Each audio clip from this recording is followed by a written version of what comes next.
Cool. Now, today we're going to be talking about the 153 undocumented Palestinian nationals that have currently landed at the Tambo International Airport and basically forced their way past immigration control.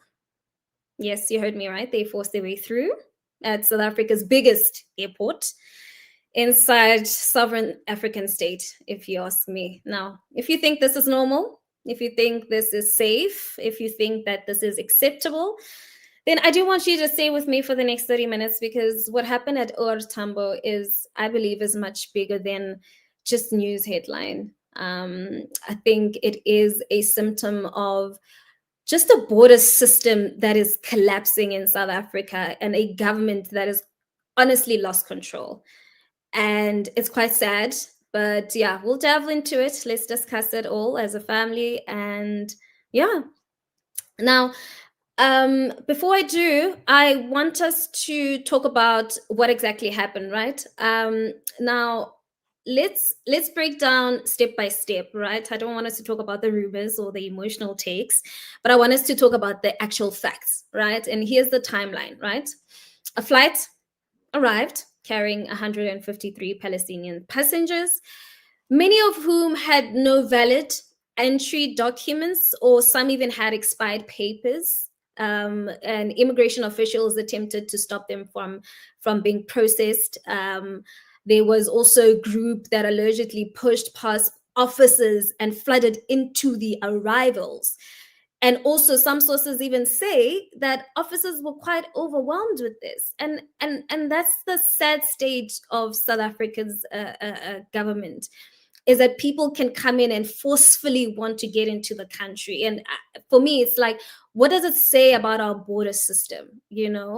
And I think one thing I do want to pose back to you as a family is that, how does a group that large land without prior clearance? I mean, who approved the flight?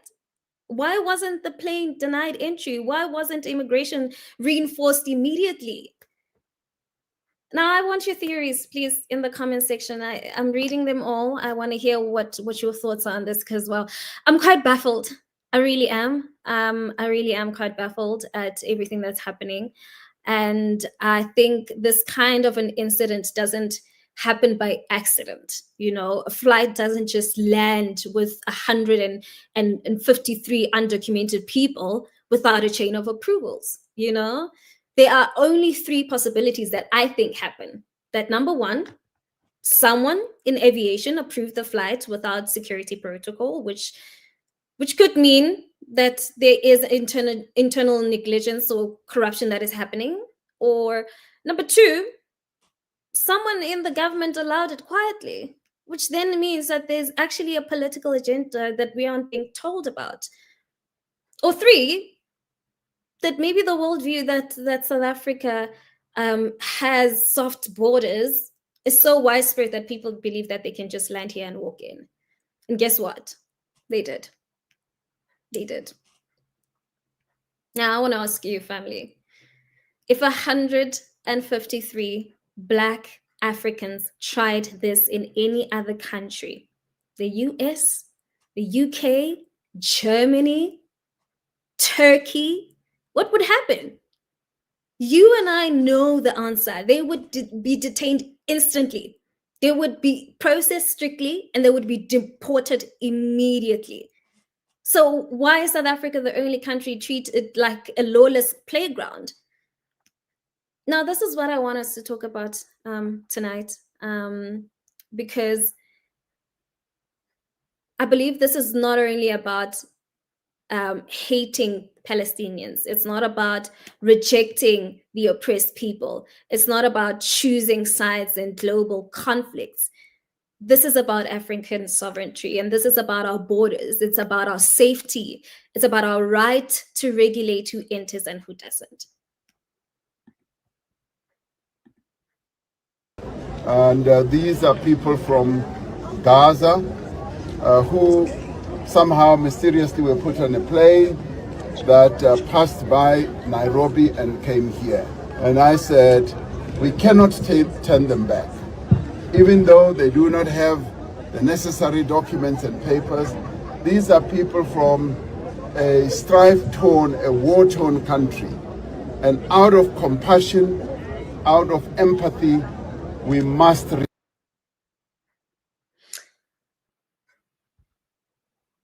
I mean, if we look at, for example, right, this map, if you look at where Gaza is, Gaza passed through all these other countries and came all the way down to South Africa.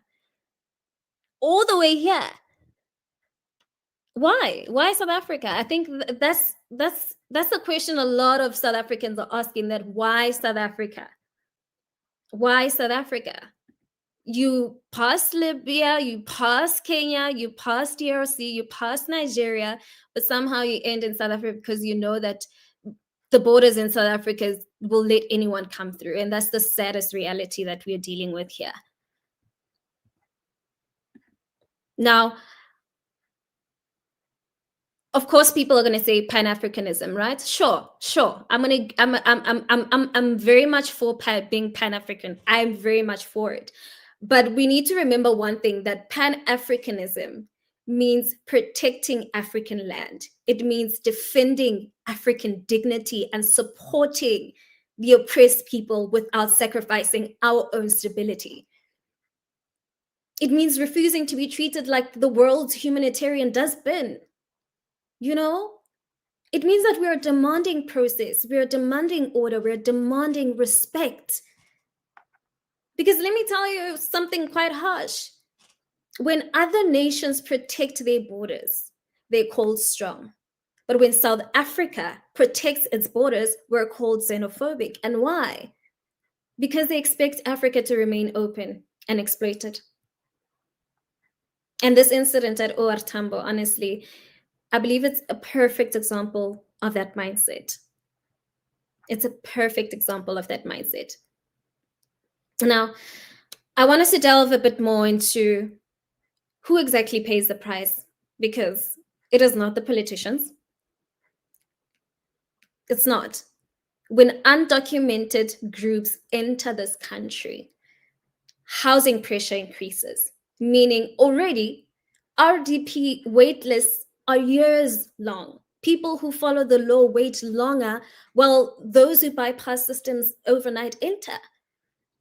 His job competition rises already as is, particularly in low-wage sectors. You know, the healthcare pressures, clinics and hospitals are becoming overwhelmed. Nurses are exhausted.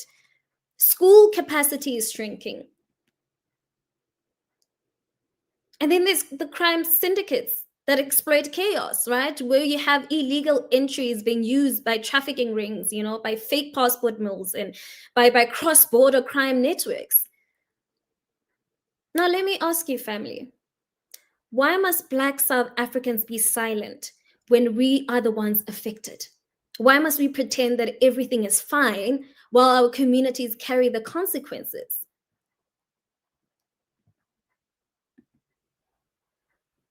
Exactly. It's weak leadership. I'm reading some of your comments here. It's weak leadership. That's exactly what it is. We are not led in South Africa, and it's quite sad to watch. And I think that also this incident is part of a bigger pattern across Africa. You know, African land, African borders, African resources, they are treated like open access zones. I mean, look at the continent. Look at the continent, right? I mean, we have, for instance, you have Kenya. There's undocumented groups who enter through Nairobi and vanish in the land. In Zimbabwe, you have the trafficking syndicates who move across borders with ease. You know, Africa is the only region in the world, if we're being honest, where others can move freely without documents. Foreigners can set up unregulated communities. Governments look the other way. Citizens who complain are shamed, right? The international groups pressures us to accept everything, but here's what I will tell you, and something that they will never admit, that a continent without borders is a continent without power. Now let that sink in. Now, I want to pull in some of your comments. Please keep them coming. Please do keep them coming. Let's see here. Someone says, we're not against Palestinians, but against illegal entry. 100%. Compassion does not mean chaos. It doesn't mean chaos, you know? And then someone says here, why didn't they go to rich Middle Eastern countries? That's the question. Nobody wants to answer that. That's the biggest question, because those countries enforce law. They do, you know? Our leaders don't care about us. They don't. They care about international approval more than South African stability. And the saddest part is that Africa is too forgiving. We are too compassionate, but that compassion is being exploited. It really is being exploited.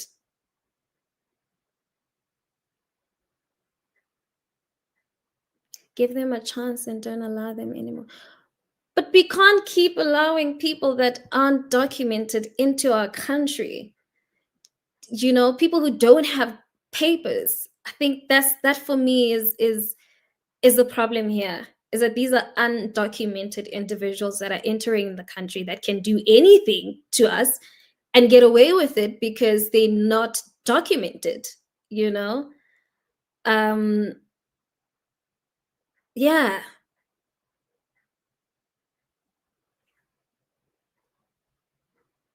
Exactly. Someone said you let them in your nation and they will push you out. So in the future, all who don't have good documents create photo ID for these documents. Exactly. You let them in and they push all of us out. And apparently, this is not also the first batch that came into the country. The 153 is not the first batch. It's the first batch that we know of. But before this batch, there was another batch that came into the country secretly that we aren't aware of. So that's the scariest part, is that there could be more people than just 153 that it is in the headlines as we speak.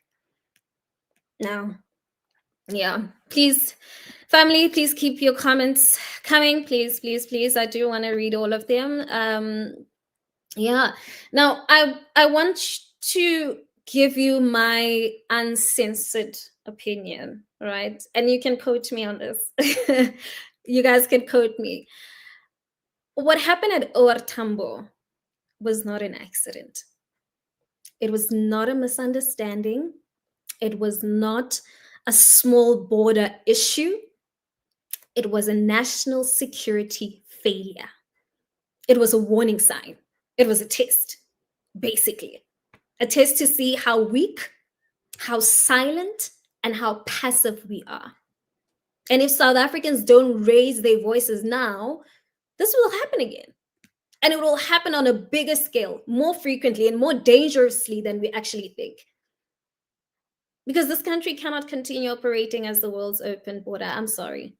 We must fix immigration. We must enforce law.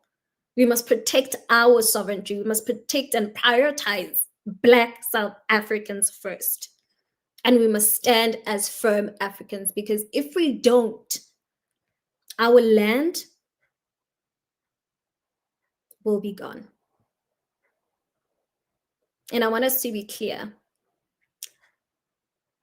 I stand for oppressed people everywhere, right? Don't get it twisted. But I also stand first for African people, for African dignity and African borders. We have every right, right, to demand order and safety in our own home. And that right there is just my 2 cents. Now, thank you so much for staying, family, in this conversation. If you take anything from tonight, I think let it be that South Africa is a country, not a borderless zone. Africans deserve safety and not chaos. And I also believe that more than anything, we must protect ourselves, because no one else will. Now, please like, share, comment, so that the spreads continue the conversation. And remember, Africa first, always. Thank you so much for watching, family. I really appreciate it. So thank you so much for engaging as well. Please continue the conversation in the comment section. I want to continue hearing what your thoughts are on this. I do think it's a quite complex conversation. Please continue the conversation in the comment section. Until next time, it is bye-bye for now.